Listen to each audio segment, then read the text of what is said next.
Good afternoon, everyone. It's Dr. Jean Fourie here, and today we are speaking about the next unit, which has got to do with adolescence development and looking in particular at the cognitive and associated with cognition is language. So cognitive and language development tend to be put together because they both have to do with the brain, development of the neurons in the learner's brain, and how these are all working together. So last week we looked at physical development of adolescence and how puberty has an influence on the physical development. And this week we are looking together at brain development. Now, what's happening in the adolescent brain is that there is a huge amount of cognitive development that happens at this particular age level.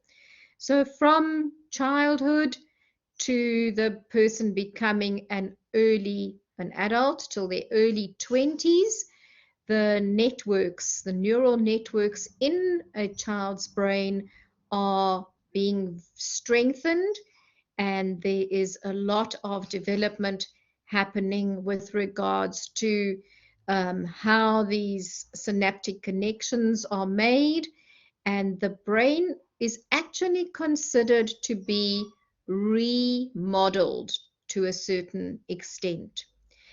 And this remodeling takes place in a variety of different spaces in the brain. We'll have a look at those. And that has an impact on how the person actually functions. So the key ones are for us as teachers that there is change happening in the areas of the brain that affect learning, that affect behavior, that affect the executive functioning. And executive functioning has got to do with those areas in your brain that control your that allow you to control your behavior, your thinking, your motivation, all the areas that are important for us as teachers. So the adolescent brain is undergoing changes in the prefrontal cortex. So the area right in the front of the brain, this is the front of the brain, just behind one's the skull bone, and the prefrontal cortex is the area where executive functioning happens. Executive functioning is the control center. It's the place to, like a little person,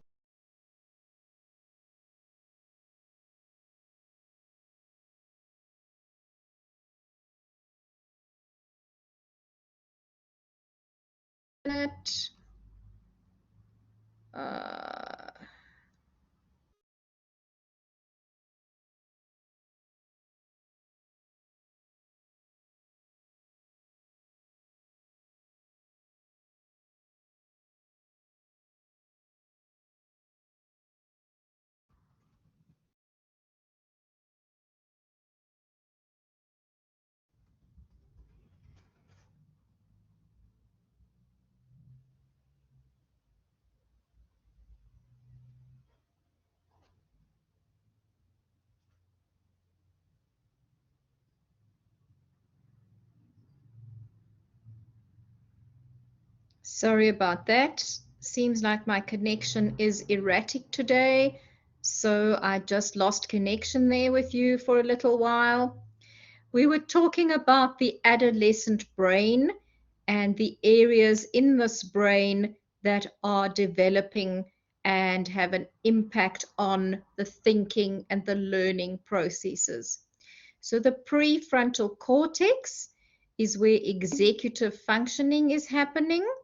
And the executive functioning is that area that is allowing you to think about what you are doing, your motivation, the plans that you're making, the goals that you're setting. These are long-term and short-term, everyday, day-to-day, minute-to-minute decisions that you are making are all made in this prefrontal cortex. So this is the thinking, actively thinking part of your brain. It does not develop until the early 20s, then it has reached its peak performance. So if we are thinking about teaching adolescents, we need to understand that their cortical brain has not developed to its full extent yet. So we cannot expect them to behave as adults would. Then we also look at another area of the brain that is developing at this time, and it's the vertical striatum. And this region allows people to be particularly susceptible to rewards that are given when one is trying to control behavior. So the teenagers' brains at this time are particularly sensitive to any rewards that are given. And so we can use that as a teacher to understand how we can provide intrinsic and extrinsic rewards that are, for instance, intrinsic would be praise, and extrinsic rewards would be giving stars or points or actual tokens, something that is a reward for good work or good behavior that we want to learners to do continuously. And another region of the brain is the amygdala. The amygdala is becoming less active, and so the amygdala is this little part sitting here in the brain stem. And as the amygdala is becoming less active, this leaves the teenager less sensitive to punishments that might be meted out, punishments that we might say we will do if your behavior is bad, and the consequences of that behavior. So there's changes to the perceptions of how we perceive and the impact that punishments and rewards have on our behavior as adolescents. And this is crucial for teachers to just be aware of, because we are trying to ensure that children, adolescents in our classrooms behave according to certain classroom rules, and that they do their homework, and to understand that their brains are changing in the way that they perceive the rewards and the punishments and the consequences of their behaviors is quite important for us as educators to be aware of those cognitive changes. So a crucial thing that happens during this time of adolescent cognitive development is a phenomenon called synaptic pruning. So you know that when you prune a fruit tree, such as a pear tree or an apple tree, in winter you cut off all the dead branches that aren't producing fruit, and you know that then in summer the new growth will produce fruit on your tree. So a similar process happens in the brain, and what happens in early childhood when children's brains are, when a child is just born, they have very few neurons and minimal neural connections between these neurons. And as the child develops, the amazing amount of brain development happens. The brain um, there are many, many more neurons and many thousands and millions of synaptic connections happen between all these neurons as the child learns about the world that they are living in. They learn language, they learn speech, they learn all about the world, how it works, and all of that is associated with an increase in neural development. But then what happens during this puberty time, this late adolescence time, is we see this thing called pruning taking place. And the neural network becomes less dense. The neural network starts to um, prune away the neurons that are not used. So if any neural pathway does not get used consistently, it is lost because it is inactive. That particular neural connection thins out and gets less. So the key thing for us as educators is to understand this concept. And sometimes people will say that it is use it or lose it. So you must use the neural networks. You must use the um, the skill, or if you're trying to learn to play a piano or to read or write, you need to use these neural networks consistently, otherwise they will be pruned away and then they will be less active and they will not be as strong as they previously were. And these synaptic connections become much stronger, and they say that they become almost hardwired. So when you are doing something consistently, let's say lots of playing some kind of ball sport or dancing, those networks become very strong and ingrained in the neural network of the brain. And so this process of pruning has long-lasting impact on the the adult's brain. So for us as educators, we want to be um, exposing learners to as many different activities. We want them to be doing lots and lots of different things, playing sport, playing musical instruments, learning about languages, learning about the world, taking part in all sorts of cultural events.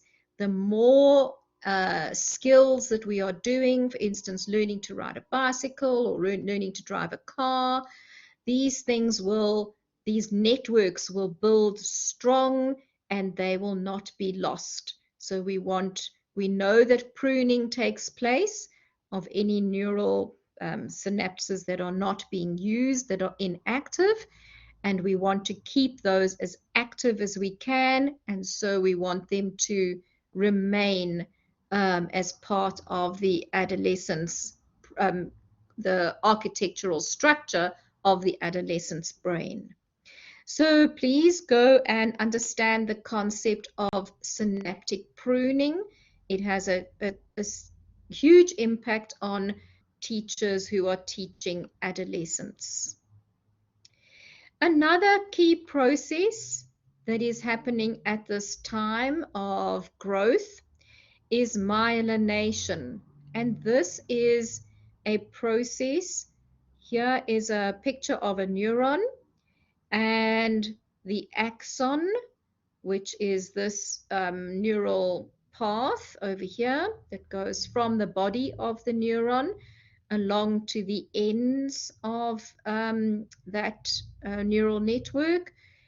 This little fiber is getting a myelin sheath around it. And this sheath is made of fatty acids, and the myelination of the brain is getting far more established. So all the areas of the brain are becoming myelinated, and this increases, once that is in place, it increases the speed with which these neurons are able to fire. So the the information comes into the neuron via these little dendritic pathways, the dendrites, and when they fire the neuron going out of the neuron via the axon, the electrical impulse jumps in these nodes. See these, the myelin sheath is not a sheath that is solid. It has little nodes in between it, and the jumping of the electrical impulse along this axon through the myelination makes the electric impulse go much, much quicker along this neuron to get to the ends where the terminals are, the synaptic terminals, and these terminals then connect to the dendrites of other neurons and cause the next neuron to fire. So what is happening here is that the nerves themselves are able to actually work much quicker. And because the nerves are working at an increased speed, the person is able to think much quicker, and there is your reasoning is improved and your emotions are improved. So before this time, there is often a disconnect between your emotional reactions, which sit in the brain stem, in the central regions of the brain, and the cortex, which is where all the reasoning and the higher level thought processes take place. And there is during adolescence, there's more of a connect between emotions and reasoning, and we know that we need our emotions to trigger our motivation to learn, to want to reason, to want to understand how the world works. So the whole process of myelination is happening during this time of adolescence, and this is making that the brain function optimally, and so the person starts to develop adult-like thinking and approaches to all the learning that is taking place in the world. Another major change that happens during this time is the corpus callosum is becoming much thicker and more connected. So we know that the brain has two hemispheres, a left hemisphere and a right hemisphere. The left hemisphere of the brain controls the right side of the body, your right hand and your right arm, all the movements that happen there. The right hemisphere controls the movements and all the muscles on the left side of the body. And we want these two hemispheres to work together closely so that the person's coordination and their ability to play sport and to take part in all the life things that are happening, your movements become easier and you are able to be more coordinated. What also happens is that language gets much more improved. Just hold on a minute.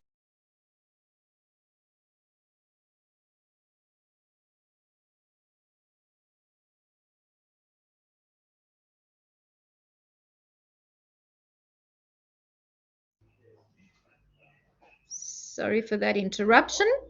So the corpus callosum becomes much thicker, as there are more connections made between the two sides of the hemisphere, the left hemisphere and the right hemisphere joined together, there are many more neural connections between them. And so the brain is becoming more integrated. What also happens with this is that your language centers become linked. We know that there are specific centers in the left hemisphere and in the right hemisphere that are associated with different aspects of language. Some of them with your receptive language, your understanding of vocabulary, of words. There are other areas that have to do with your expressive language. There are areas that are associated with your understanding of the word order, the syntax, the grammar of language. And so, what is happening within this time of adolescence, your language areas are becoming more integrated. So, we start to see much more associations between language happening. And we are also able to do complex and abstract thinking, whereas in pre-adolescence, the learner is very much associated with concrete thinking. You think about the world in concrete terms, and understanding of abstract concepts such as love and justice and democracy and so on are difficult to grasp in a concrete world. So the adolescent, the young adult's brain is able to grasp all the abstract thoughts and the abstract concepts that we teach at school. And a lot of our school subjects are related with things that you can't really put your finger on. You've got to understand the abstractness of these concepts. And it also becomes more difficult in adulthood to learn a second language, your L2 or L3, if this language has not been learned in the developing brain. So during childhood, when the brain is plastic, very fluid, the connections between the neural networks are still being made. At that time, language is easier to learn than when we become an adult. So in the adult brain, those connections in that language that you have grown up in, that you have learned, that becomes much stronger. That language is embedded, and it becomes more difficult to learn any other languages. So you can see that language and cognitive development are intertwined and interlinked constantly. So I want to go on a little bit to speak about one of the crucial theorists, and this is Jean Piaget, and he developed a model. It's a stage model, which means it's got different, it thinks about different phases of development. And it's important for us as educators to be aware of the work of Jean Piaget, because this model helps us to understand how we can think about children in their different stages and phases of development. So his first stage is called the sensory motor stage. And this is from birth, from the time a baby is born until they're about 2 years old. We know that this is a crucial time of physical, emotional, and particularly cognitive development. The baby is born without being able to speak a language. Vision is poor. Hearing is pretty well developed, because hearing develops very well in the womb. So babies can hear their mummy's voice, and they are able to start to learn the language and the sounds of their environment from the time that they are born. But vision takes a couple of weeks to wire up for the eyes to start focusing and to be moving around and looking at what's happening.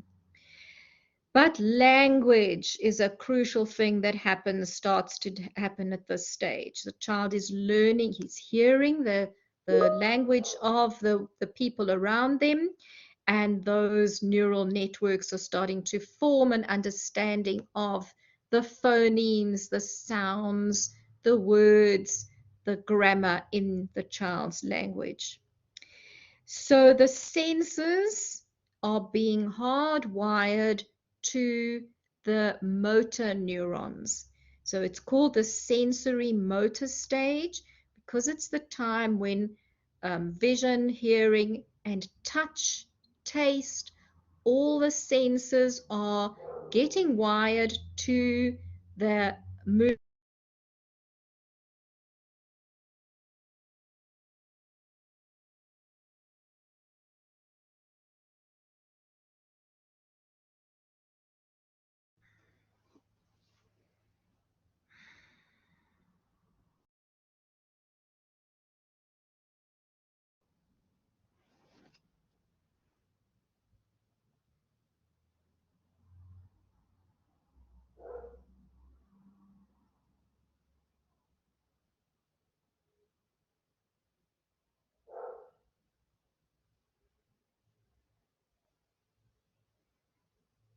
Sorry about that. It seems my connection is intermittent today, so I'm coming and going. Okay, so we were speaking about cognitive and language development, and that this first stage of Piaget is called the sensory motor stage, is crucial for wiring up the senses of the body with the muscles and the movement of the body. So your eyes are learning to move around, your fingers and your hands and your tongue, and walking is happening, and sitting and eating and crawling. All the crucial things that babies are learning to do is happening at this time. So we are exploring our bodies through our senses and through the movements that we are doing. So little babies are constantly developing their cognition as they are, as the sensory neurons in the brain and the motor neurons in the brain are being hardwired together, and early language is being learned. So that's the first stage of Piaget. Then the second stage is called pre-operational. And this is from the ages of about 2 years old to about 6 years old. So these are little people who have learned to walk, and they've learned to use their hands. They've got a little bit of language is developed by 2 years old. But now this is the time when children really learn about the social language, the language, the environment within which they are living. They understand they have to understand the world that they have been born into, and their perceptual skills are improving, vision improves, your ability to use your fine motor and your gross motor becomes much better. They can start manipulating things with their fingers. Concrete objects are being used constantly to understand the world. And by the age of 6 years old, language has pretty much been established. And so before a child even gets to teachers at school, they have learned a huge amount of things about the world around them.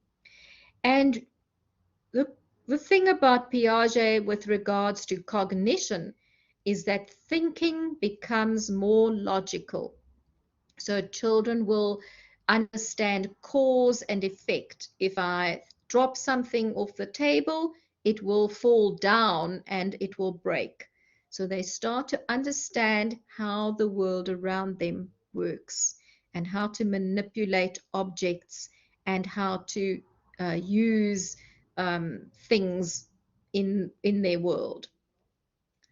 So that is the second stage. Piaget's third stage is called concrete operations. At this stage, it is from about 6 years old till 12 years old. So we are looking at children who are in the primary school. The child has developed to a stage where they are able to enter into a formal schooling environment because they have developed enough of the motor and sensory neurons in order to be able to now be taught formal subjects about the human world in which we live. So the child at this stage has developed pretty much logical thinking and systemic thinking. They can think about what is happening in the world. There is consistency about the world. We can be rational in the thoughts, and we can reason things through. So we can start teaching children things like mathematics, which requires a huge amount of reasoning skills. And we can also start teaching about abstract things. So all the abstractions that we learn about in all the subjects, geography and social sciences, a lot of things are abstract. You need to, you use an example or you use 2 or 3 examples to abstract a concept from that. So we understand that those abstract reasoning is developing at this stage. What is happening is there's a huge integration of information during the concrete operational stage. We are able to integrate information that we see and read and hear about, and our personal experiences, and information from other people, seeing other people's experiences, watching things on TV or seeing somebody else do something. You can integrate information from multiple sources, and that assists us as educators because we don't have to provide all the information. It can the child is integrating information from numerous sources. Short and long-term memory is also getting improved during this stage. And short-term memory has got to do with your ability to keep words or numbers or concepts in your head for a short space of time in order to be able to work at them. If you think of doing maths operations, to think about the number 2 apples added to 3 apples will give you how many apples. You need your short-term memory to remember what are the 2 kinds of variables that need to be added together. And so you need to remember that I said 2 apples and 3 apples in order to do that particular calculation. So that's short-term memory. And long-term memory are concepts that you have learned very well and that need to be remembered for a very long time. So these concepts go into your long-term memory. And it is developing in leaps and bounds in the concrete operational stage. Another thing that develops is symbolic language. So when we are writing things down with alphabets and we're writing down numbers, that is all symbolic language. We start understanding that two little parallel lines is an equal sign. And so we start to be understanding how to use the symbols in the written language. And grammar, vocabulary, and speech becomes far and far more complex and more integrated in the concrete operational stage. Right, so we then get to Piaget's fourth and his highest level of cognitive development.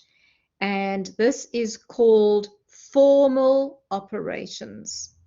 So at the formal operations level, this is where we are late adolescence and early childhood. People have developed their thinking to a level of formalizing the operations. And so your abstract level is becoming the dominant mode of thinking. We become fairly logical adults. We can integrate information from a variety of sources. We've spoken about that. But at the formal level, this is really far more advanced. We can see relationships between different factors. Remember, the neurons in the brain have now established very strong synaptic links between each other. So we can start making clear links between factors and between different things in our environment, in our lives, that have an influence on each other. And proportional thinking develops. We can see relationships between variables, proportionality, things that have, if something's small and big, it's small and big in different contexts as well. So we can have a look at the relations between variables and objects. Language has been well established and our vocabulary has been substantially expanded. So we know that during adolescence, the learner's vocabulary is, and during school, vocab is one of the crucial things that children are learning. They add a good number of words to their lexicon, to their personal vocabulary list every single day that a learner is at school. They are hearing new words and new terms, and so vocab is greatly improved. Another thing that happens at formal operations is we can start monitoring our own thinking and our own learning. This is often referred to as metacognition. So metacognition is that ability to be able to think about your thinking, to be able to think about yourself, your motivation, your own learning, to ask yourself questions. Am I on track? Am I learning this? Do I understand this? Where do I have gaps in my knowledge? What do I need to do in order to understand this? Must I go and consult a textbook or search on the internet, or do I need to speak to somebody in person? So your cognition, your metacognition, your understanding of your own learning and thinking is greatly improved when you are in the formal operations phase. Another thing that happens is that we can start viewing problems from different angles. When children are in the early childhood phase and as a baby, everything that happens is around them. We call that egocentric thinking. So everything that happens is only about you and yourself in your particular environment. But once one reaches this stage of formal operations, you are able to put yourselves in other people's shoes. You're able to have arguments from different perspectives, and you're able to look at the complexity of the world in which we live. We know that the world is very complex. There are always two sides to a story, or three or four sides. We know that things are never straightforward and just as they seem.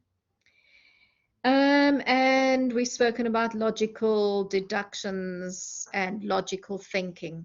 So you can see that for us as educators, moving from adolescence, from pre-formal operation stage to the formal operation stage is really crucial, as the entire cognitive thought patterns and processes of the adolescent learner are so much more developed, and part of our job as teachers is to pull children into the formal operations phase where they are thinking abstractly, where language is crucial for development, where they are able to monitor their thinking and look at things from different angles and different perspectives.